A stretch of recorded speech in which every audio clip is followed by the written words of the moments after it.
this is Mundo. Check it out. I have a new secret weapon, Overdrive pedal. Probably not for the reasons you think I'm going to explain, but my new secret weapon pedal that I've been gigging with. Let's see if I got it here. My Wampler Gearbox. Alright, so Andy Wood has a new signature overdrive pedal. This Wampler Gearbox. It's 2 independent overdrives, so that's a boost. It's great. On this side we have the Tumnus, or the kind of Tumnus circuitry, and I think on this side it's the Pinnacle.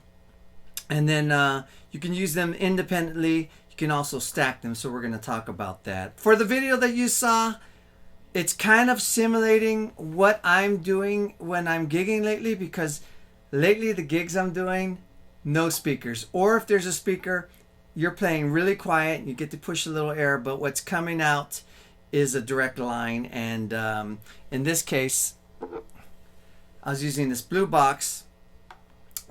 So I come out of the Bluguitar Amp1 pedalboard, Bluguitar Amp1. I am using the FX loop. The Bluguitar goes speaker out into here, and if I wanted to add a speaker, I'd do a through.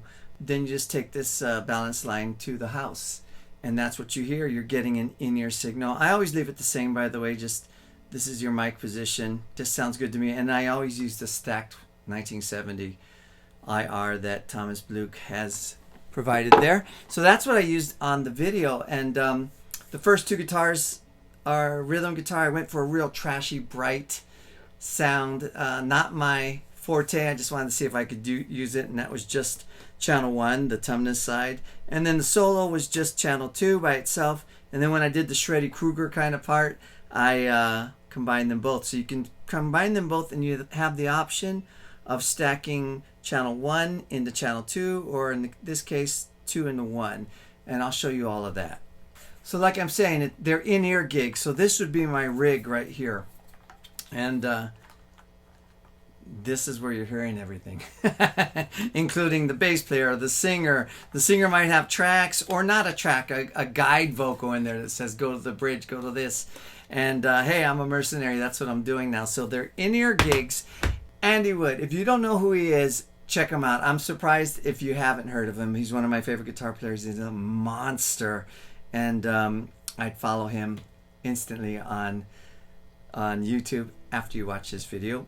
I don't play like him. I can't play like him, but I'm kind of in that direction. So when I have a player and I'm kind of high gain and he's kind of high gain and you're kind of aspiring in that direction, then when they come out with the signature pedal, I'll take notice, right? It might work for my music and my fingers. So yeah, I really paid attention when this came out. So for this kind of in-ear kind of rig, I wanted a new overdrive pedal. Do we need another overdrive pedal? The answer is yes, we do. If you saw my basement amp conversion with Carl Popek, he was like, just buy more pedals. Don't move them from one board to another. So if you're like me and you have more than one board, I have a big board that I tend to use more in the studio for session work, and it has a router and such. When I take it on gigs, everybody comments that it's too big, and sometimes it is too big for the stage.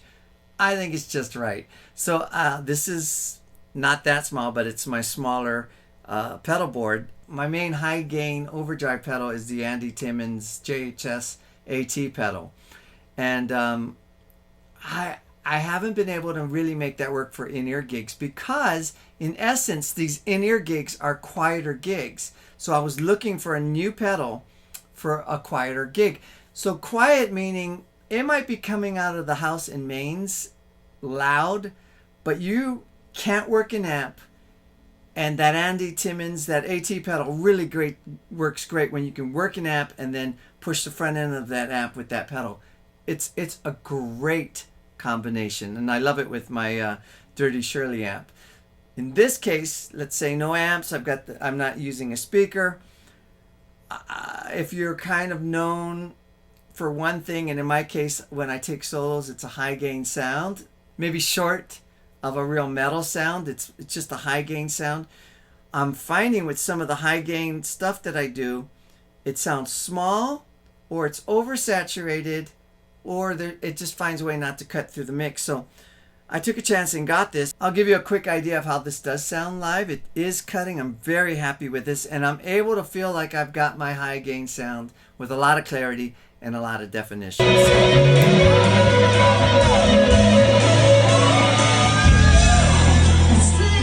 I said, 2 independent channels. You'll notice channel 1 on the right, channel 2 on the left, because we're going guitar in, and usually most pedal boards go this way and then out towards your amp, right? So channel 1 is just these 3 knobs, and it's basically off our Tumnus, off circuitry. And here is a Tumnus. You'll notice they're slightly different in their configuration. Volumes on the bottom here, levels on the top there. We're going to do a shootout with the Tumnus as well. Going to channel 2, which is denoted by the red. Channel 1's blue, red.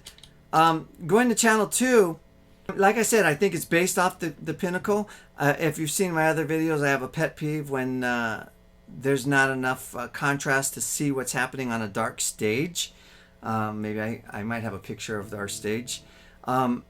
This is great. What I can't see is the yellow text here on the Wampler on stage for channel 2, but that's okay. It kind of reads like an amp. On the bottom we've got the EQs, bass, mids, and treble, and then gain is on the top left, and then we have a level here, and then this is really good, the gate. Let me show you that real quick. So here's my sound.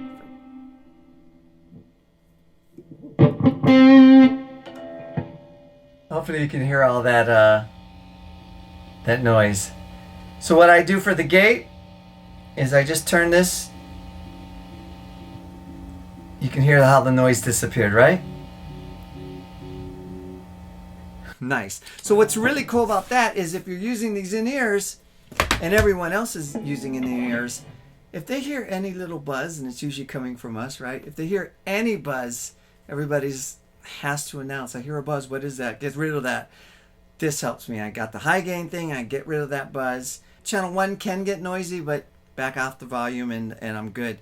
So that's a lifesaver for this kind of gig, right? So we're not working an amp, we are just sending out a signal, it's coming back to you, and in those situations I'm just trying to make whoever's hired me happy and whatever's in my ear happy, and the room is not mine. It's the sound man's. Cool. So for this video, set up like my live rig. I am not using the in-ears. I'm talking to you. And I do have a stereo mic set up, so you're just hearing the room. Alright, so really quickly you'll see channel 1, channel 2 out here for your inputs and outputs.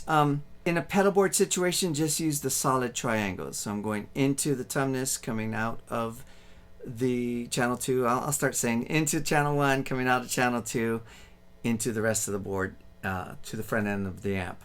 But they did something really cool. So like I mentioned, I have a router on my other big pedal board, and so you can use these independently, and you'll see some other triangles right here, and you could use these in a loop in your switcher and your router, and that's really cool. So now you have total independence. Here's my dry guitar. And if I max it out, it's a little bit of grit, right? On my amp, I'm just at, I think, around 3.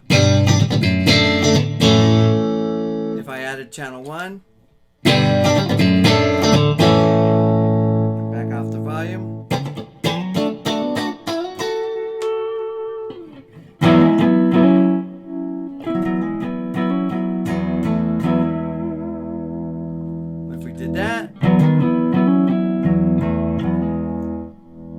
I use the compressor as a boost a lot, so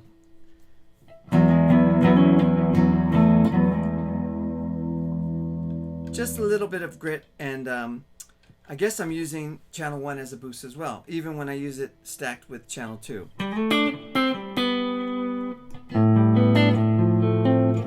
But we looked at this already on my first day. Alright, so let's think cover band. You get called cover band. This is kind of what I'm doing, and I'm playing everything from AC/DC to Michael Jackson. You know, we all know this. So for something like that, I might add a compressor. And then for that middle part, I might just throw channel 1 on for a little bit of bite.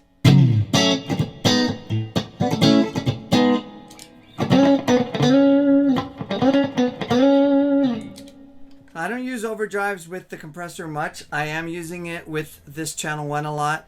So if I'm getting paid to sound kind of the way I've done in other situations when I had a big amp, even a stack, you know, 412 cabinets, and then you do this in-ear stuff where it's real quiet and you can't get the same sound, they're looking at you like, what's wrong with you? That's where this is really, really helping me out. I'm still able to get my own sound. So let's look at channel 2. I think I already showed you the gate.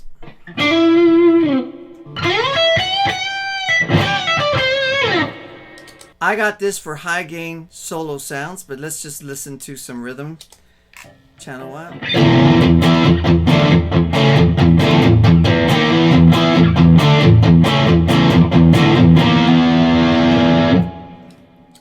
And there you go.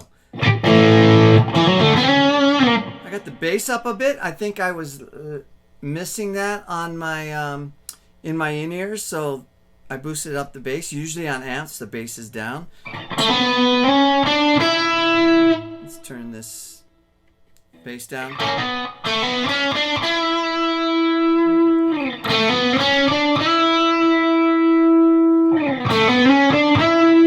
can already tell that's a little too much, but it's thickened it up for me. It's the fork in like the thick soup that can stick straight up. I will say before we go on, it doesn't sound, I guess you could make it sound like that. We should try. It doesn't sound like Eric Johnson, but it feels like that, and that's what I love about it. It just hangs on to a note and gives you that extra halo for me with delay and reverb. Let's just try it. Let's just try it real quick.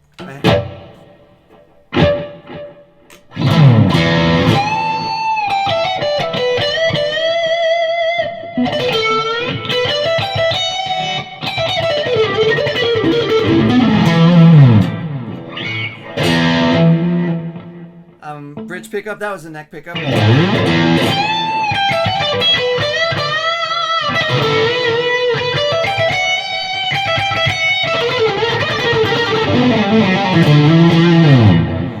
I can't remember what I played, and I can't remember Cliffs of Dover, but that's kind of sound, right?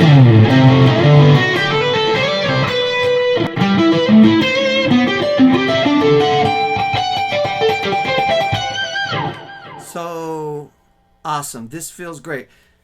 Mids. Turn the mids back down.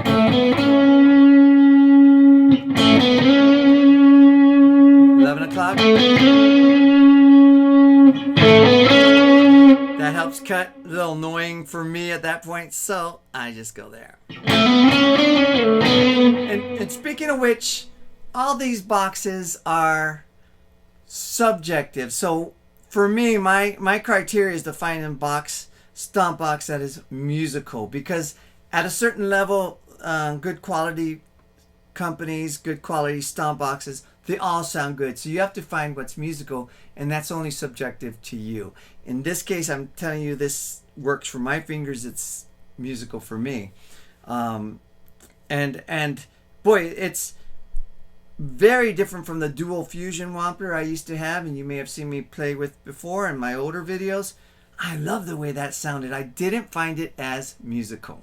So that's for me. I'm telling you, this is awesome for me, okay? Through the treble, I got the treble at 11 o'clock. I'll go back down. Boy, does that really add some dB, right?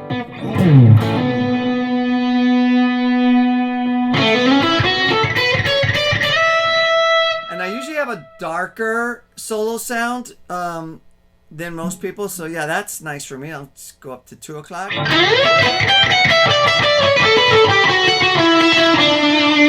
And then really annoying.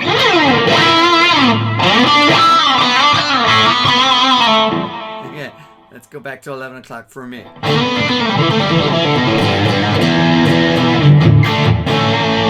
Alright, so the gain, if I had my way, and I have it like at 2 o'clock, if I had my way, it would always be up.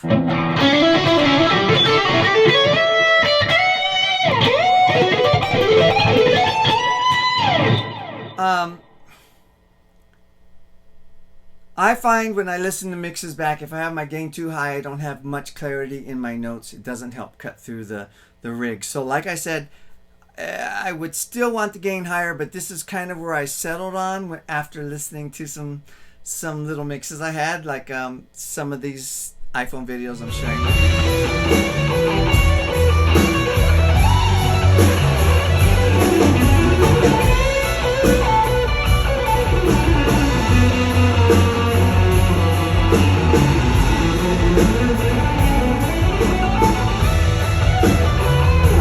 That's a quick overview of channel 2. Now, you can stack these, and what's really neat, 1 into 2 or 2 into 1. I have a video of when I was practicing for the that first, I called it Orange Crush intro song we had, and I did the Shreddy Krueger part. I can't remember what I did.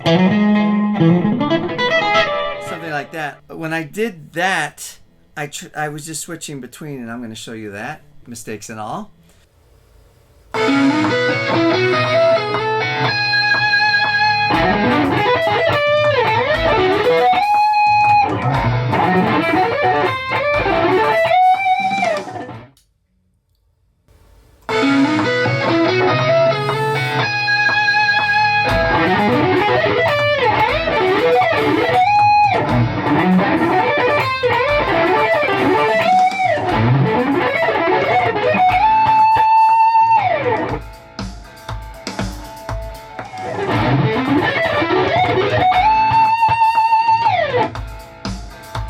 Let's do another one without switching the box. But this is two into 1.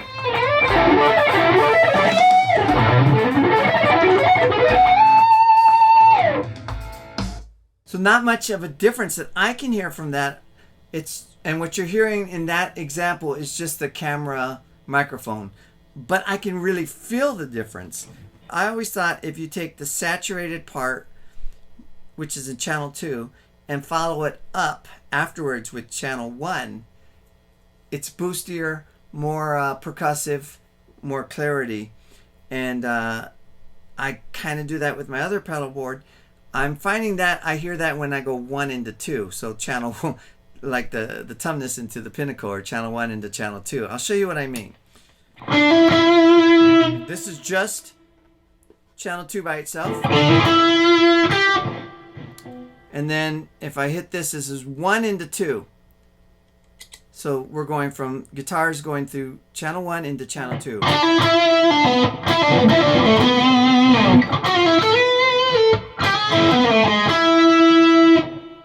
Now if I go channel 2 into 1, it's going to be softer around the edges, not as percussive.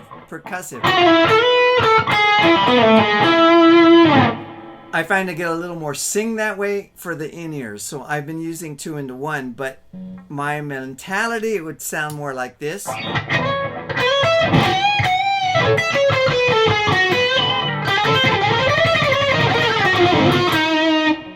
And then 2 into 1. If you can't hear the difference, I kind of get that, but you definitely feel the difference. So at least you got 2 speeds to use with that. And yeah, that's kind of the solo sound I've been using. This is an expression pedal for the El Capistan. What did I do the other night?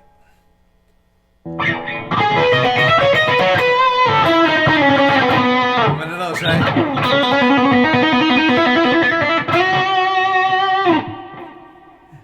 And that's the sound I'm using. I find it's pleasant in my in-ears.